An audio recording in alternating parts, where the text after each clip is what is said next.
lundi. Merci à Geoffroy de filmer comme chaque semaine. J'espère que vous avez passé une bonne semaine et surtout un bon week-end.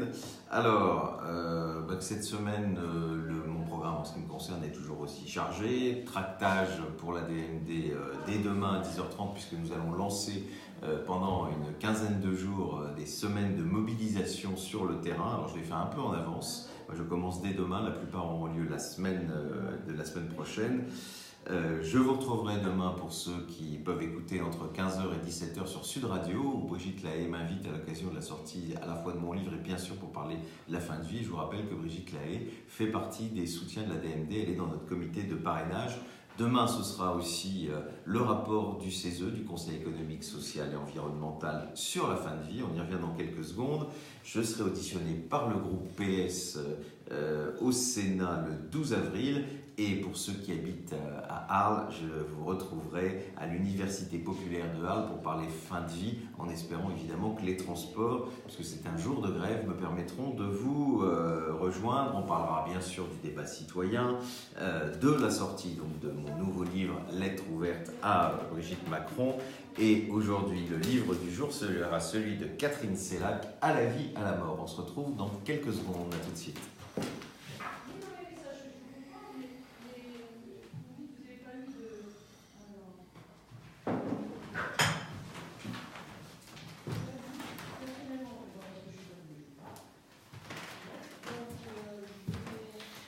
Je suis très heureux de vous retrouver comme toutes les semaines. J'espère que, évidemment, vous avez passé un bon week-end. Bonnes vacances à celles et à ceux qui sont en vacances. Ce sera, je crois, pour une nouvelle zone en fin de semaine, notamment pour la zone des Parisiens.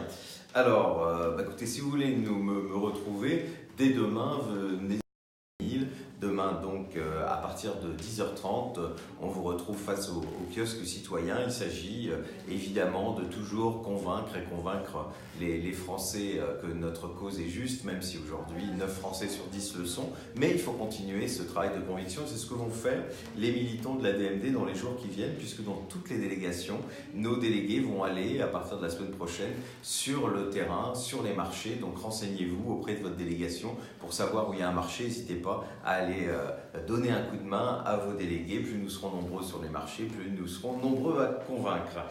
Demain, je vous retrouve à partir de 15h sur Sud Radio, où je serai l'invité de Brigitte Lahaye. C'est de 15h à 17h avec, je crois, un podcast que vous pouvez récupérer ensuite. L'occasion de parler évidemment de mon nouveau livre dont je vais vous parler dans quelques secondes, et puis bien sûr de la question de la fin de vie en général, avec évidemment des questions des auditeurs. Donc n'hésitez pas en plus à poser vos questions à Sud Radio.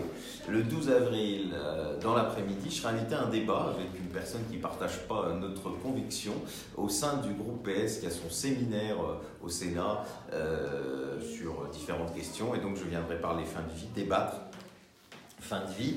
Et enfin, pour celles et ceux, comme je le disais tout à l'heure, qui sont à Arles, je serai l'invité de l'Université populaire de Arles. C'est à 18h30, c'est le vendredi 13 avril, donc ça porte bonheur de venir un vendredi 13. Je compte sur vous nombreux. Évidemment, j'espère qu'il n'y aura pas de problème de transport, mais vous savez maintenant, je me suis familiarisé avec Blablacar la semaine dernière pour aller à Metz, donc je trouverai toujours un moyen de vous rejoindre à Arles cette semaine.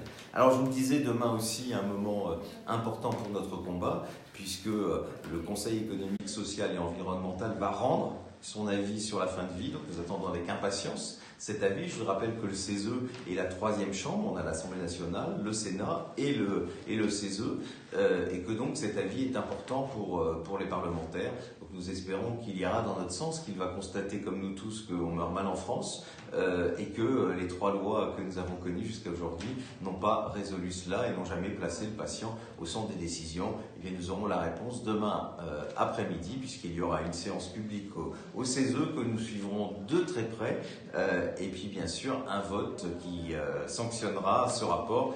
Donc je ne peux encore rien vous dire, nous aurons l'occasion d'en parler la semaine prochaine, mais évidemment demain, dès que nous aurons ce rapport, la DMD, par le biais d'un communiqué et sur les réseaux sociaux, réagira en espérant que ce rapport soit favorable à la cause que nous défendons.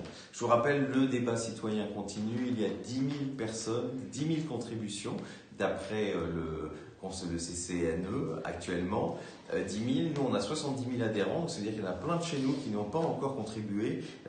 Il reste, voilà, ces quelques jours, ces quelques semaines qu'il ne faut pas rater. Donc je vous le rappelle, si c'est trop compliqué pour vous de contribuer sur le site du Conseil national d'éthique, envoyez-nous vos témoignages et nous ferons un livre blanc que nous enverrons au CCNE, aux parlementaires, au président de la République, au Premier ministre et à la ministre de la Santé.